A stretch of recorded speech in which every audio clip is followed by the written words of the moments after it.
Hey everyone, welcome back to another video. If your skylight app is not working, don't worry about it. In this video, I will tell you how to fix this problem. So keep the video till the end and follow my step. First, check your internet connection. If it is not working properly, then fix the internet issue and check the problem. If you have already connected a perfect internet connection and you are facing this problem, then next is go to your app, long press on it and then click on the app info. Now click on the force stop.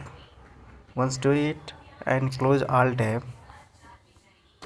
Now again log in your app and check the problem.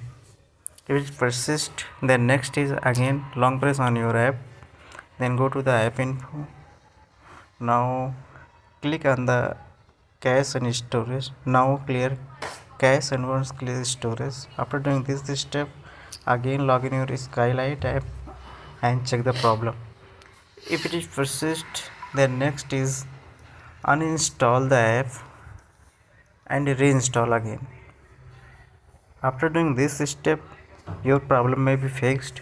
I hope this video is useful for you. If you like this video, click on the like button and subscribe to the channel and sit with pen. Thanks for watching. See you in the next video.